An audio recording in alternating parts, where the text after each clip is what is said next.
السلام علیکم دوستوں، میں آپ کا اپنا خالد چشتی میرزاپور کی طرف سے حاضر ہوں، اور آج ہمارے ساتھ جو شخصیت ہے وہ پاکستان کا بہت بڑا نام ہے اور بہت بڑے ادبی انسان ہیں اور نظریاتی طور پہ بہت اعلیٰ پائے گئے انسان ہیں۔ ڈاکٹر افتخار بخاری صاحب کاسمو کلب کے پریزیڈنٹ ہیں۔ بخاری صاحب السلام علیکم۔ وعلیکم السلام۔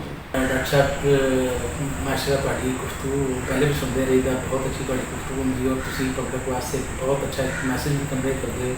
ساڈے ملک نو ساڈے اپنا جڑے یوتھ ہے انہوں نے اس چیز کی ضرورت ہوئی۔ میرا سوال سے پاکستان کے موجودہ صورت حال کے بارے موجودہ صورتحال کے بارے تھوڑا گل کرتے ہیں۔ بڑی دلچسپ صورتحال ہے اور اسٹیٹ اپنے مصیبت جس عمر کیوں پھنس گئی ہے یہ گل کرتے ہیں۔ جی شکریہ خالد چشتی صاحب، آپ نے موجودہ صورتحال کے بارے میں بات کی ہے تو بڑی دلچسپ اور بڑی گمبھیر صورتحال ہے۔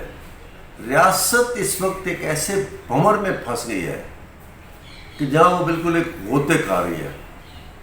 ملک نہیں ڈوب رہا، ملک نے تو یہیں پہ رہنا ہے، ملک تو ازل سے ہے۔ یہ جو لوگ ملک کو ریاست کے ساتھ وابستہ کر لیتے ہیں نا، یہ ایک بددیانتی ہے۔ جیسے کہتے ہیں پاکستان ایک نازک صورتحال سے گزر رہا ہے، عجیب نازک صورتحال سے گزر رہا ہے۔ پچھلے 72 سالوں سے غریب سے غریب تر ہوتا جا رہا ہے، امیر سے امیر تر ہوتا جا رہا ہے۔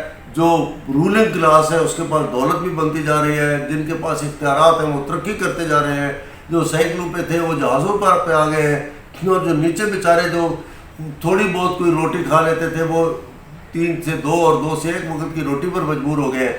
اور یہ جو گیپ ہے امارت اور غربت کا، یہ بڑھتا چلا جا رہا ہے اور پاکستان نازک صورتحال سے گزر رہا ہے۔ اس نازک صورتحال کی مجھے نہیں سمجھ ہے کہ یہ نازک کس کے لیے ہے۔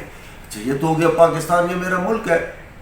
میرے باپ جب یہاں پیدا ہوا تو یہ ہندوستان تھا، اس کا نام ہندوستان تھا، اس کے برتھ سرٹیفکیٹ پہ انڈیا لکھا ہوا ہے۔ اس کے بعد جب میں پیدا ہوا تو اس پہ لکھا ہوا تھا، میں بھی وہی اسی جگہ اسی شہر میں پیدا ہوا تو لکھا ہوا ہے پاکستان۔ تو جیسے میں کہہ رہا تھا کہ میں بھی اسی ملک میں پیدا ہوا، اسی سرزمین پر پیدا ہوا جس کا نام بعد میں پاکستان ہو گیا۔ اور پھر اس وقت مغربی پاکستان تھا، ایک ہی اس پہ لکھا ہوا ہے مغربی پاکستان۔ اور پھر جب میرا بیٹا پیدا ہوتا ہے تو اس پہ لکھا ہوا ہے پنجاب۔ صوبائی نظام آ گیا، ہو سکتا ہے کہ اس کی اور بھی تقسیم چلتی جائے۔ تو یہ وطن، یہ مٹی، یہ خطہ اور ہے، ریاست اور چیز ہے۔ ریاست اب اس حکومت ان حکمرانوں کو کہتے ہیں کہ جو ملک میں نظام کو چلا رہے ہوتے ہیں، وہ ریاست ہے۔ تو موجودہ ریاستی صورتحال، وہ جو ریاست ہے وہ ایک ایسے بھنور میں پھنس چکی ہے کہ جہاں سے نکلنا اس کے لیے ممکن نہیں ہے۔ اب اس ریاست میں کون کون سے لوگ شامل ہیں، کون کون سے ادارے شامل ہیں؟ تمام کے تمام ادارے پاکستان میں بدنام ہو چکے ہیں۔ کئی حوالوں سے کوئی ایسا ادارہ نہیں بچا جس پہ اس ملک اور کے رہنے والی اس قوم کی نظروں میں جس پہ الزامات نہ ہوں، جس پہ شکوک و شبہات نہ ہوں، جس پہ لوگ ایسا نہ سوچتے ہوں کہ یہ ادارے اور ریاست کے یہ لوگ بدعنوانی کی اتھاہ گہرائیوں میں کس طرح سے گرے ہوئے ہیں۔ لہذا آج جو ہم بات کر رہے ہیں موجودہ صورتحال میں کہ ریاست جس عمر میں پھنس چکی ہے، اس وقت اس کے سے نکلنا بہت مشکل ہے۔ اب یہ جنگ جو ہے، جو اگر 2-4 دن پہلے کا بلاول زرداری کا بیان دیکھ لیں یا میاں نواز شریف کی جو ٹویٹ کیا انہوں نے، جس کے ساتھ ارشد ملک کی اور جسٹس صدیقی کی ساتھ اٹیچمنٹ لگا کر انہوں نے لوگوں کو بتایا ہے، اور ایسے لگتا ہے کہ یہ میری ذاتی رائے میں کہ شہباز شریف نے جس کے فوج جب یہ اعلان کر دیا انہوں نے کہ کوئی آدمی فوج کے کسی ادارے سے نہیں ملے گا، تو مجھے لگتا ہے اس نے خود کہا کہ مہربانی کر کے مجھے جیل میں ڈال دو۔